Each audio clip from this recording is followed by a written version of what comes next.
And hello, it's Adam from Birdwood Guitars, and I'm here with you for the Cigar Box Guitar Builder. As you can see, I'm currently here in the shop at the moment. This is Birdwood Guitars HQ. We build obviously Cigar Box guitars. We stock some Cigar Box guitars by a good friend of mine at Buzzbox Guitars as well. On top of that, we also have a brilliant range of these fantastic Twangberg guitars, which are built by a good friend of mine, Phil Ashby, and each one of them's a little masterpiece.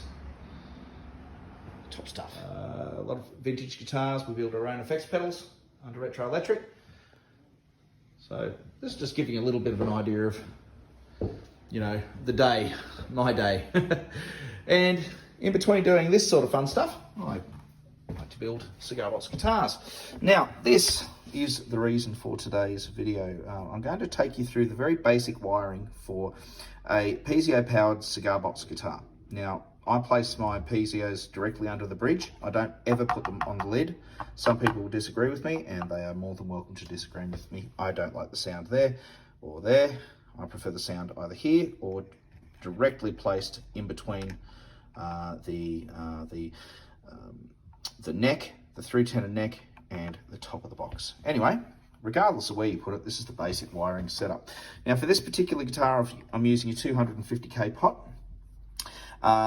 We have the number 1 lug, which is the earth lug.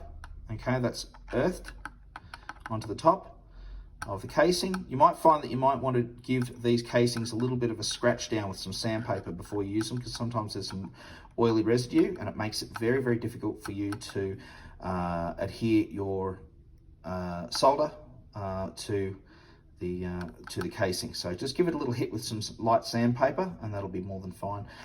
This is the number 3. This is the in, and the middle one is the out. All right, so in, out, earth. This is an output jack. You can see the earth is connected to the center ring, and the live, or the hot, is connected to this tab which touches the tip of a jack. Here we've got the red wire, which is the live wire. Now we solder that one to the number 3 lug, which is the in, and the black wire, which is the earth wire, that comes down here and that goes to the number 1 lug. I always think 1 earth, you know what I mean? That's the thing. So a lot of times I forget which is which, but I always figure 1 earth, 1 world, 1, you know, so I kind of think that's, you know, that's a nice way of thinking about it. So I've attached that to here, glued that to the lug, and also glued that to the casing. Quite often you can bend this lug up to the casing and solder it in one spot. Now, coming over to here, we then leave with the center lug, again live, comes across and goes to the live lug on the output jack, and the earth comes across here, and you can earth to the earth lug on the output jack as well. I don't earth my piezo guitars. I don't earth the strings. You don't have to. It's an acoustic instrument and it works differently to a electromagnetic pickup.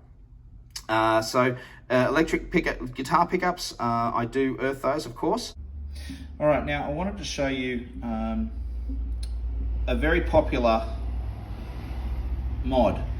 Okay, so for Cigar Box guitars, I don't particularly like this mod, but other people do like it, and that is to put a 0.022.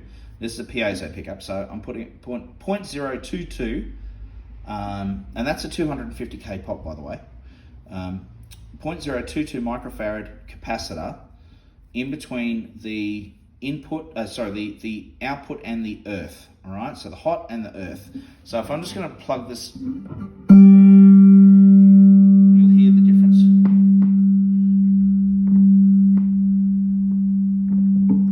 So all I'm doing is touching the live.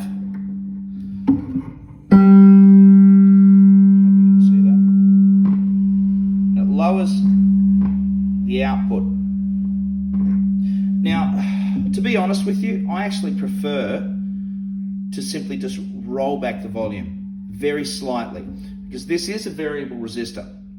All right, if you roll back the volume very, very slightly on this, you will take off a little bit of that high-end attack that you can find, depending on the amplifier that you're using. All right, so that's just a little mod that some people use. I saw CB Giddy do that, so Ben from CB Giddy did that mod. And I used to do that on a lot of my guitars, but I'm not a big fan of it. I just think it deadens the tone too much. And I quite like having a lovely, vibrant tone. I always figure if you need to control it with your volume control, or even a tone control if you want to put a tone control on the guitar. But that's another option. Anyway, it's been Adam from Birdwood Guitars and the Cigar Box Guitar Builder saying thank you for watching. If you like what you see, please subscribe, and we'll catch you around. And just remember, have fun. Bye.